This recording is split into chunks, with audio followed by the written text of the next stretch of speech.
আসবে। কুয়ালালামপুরে অনেক দামি দামি গাড়ির দেখা পাওয়া যায়, কিন্তু আমরা আসলে এখানে গাড়ি ব্যবহার না করে আমরা ওয়াকিং বেছে নিয়েছি। জালান জায়গা এটা বেছে নিয়েছি মূলত দুইটা জিনিস দেখার জন্য। এবং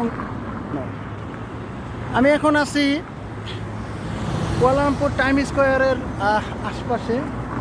তো এ ভিউ দেখেন,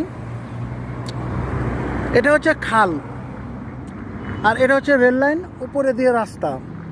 এই শহরে যত পানি হবে সেটা ওই খালের ভিতর পজিশন নেবে।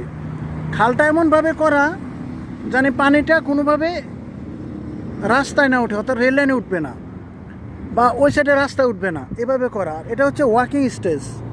এটা দিয়ে মানুষ যারা হেঁটে যেতে চায়, যাদের ভাল লাগে, হ্যাঁ, তারা ওটা দিয়ে যাবে। আর এটা হচ্ছে রাস্তা। দেখেন, একটু শুধুমাত্র মাইন্ড সেট আপের জন্য কত কিছু। আর ওই যে ওটা দেখতে পাচ্ছেন, ওইটা হচ্ছে পৃথিবীর তৃতীয় বৃহত্তম বিল্ডিং। আর এগুলো হচ্ছে হোটেল, মোটেল, কটেজ, এগুলো সব হোটেল, মোটেল। এটা হচ্ছে কুয়ালালামপুরের মালয়েশিয়ার রাজধানী কুয়ালালামপুরের রাজধানী হচ্ছে এটা।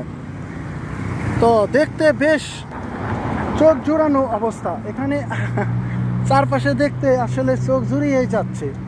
আমার সাথে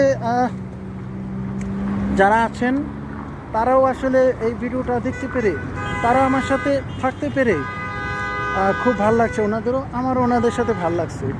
বিকজ এইভাবে কেউ কিন্তু কোনো একটা শহরকে পরিচিত করে দিবে না বা নিজেও দেখতে চাইবে না। লাম্পাং সিরিয়া, হ্যাঁ, এই যেখানে সিগন্যাল দেওয়া আছে, এই পাশে হচ্ছে হোটেল। এটা হচ্ছে হোটেল দেওয়া আছে, যত হোটেল আছে সব ওই পাশে, আর যত বাণিজ্যিক এরিয়া আছে সব এই পাশে। এটা সুন্দর করে সিগন্যাল দেওয়া। তো এই বিষয়গুলো কিন্তু বেশ ব্যাপকভাবে আমাদেরকে আনন্দিত করছে ঠিক এই মুহূর্তে।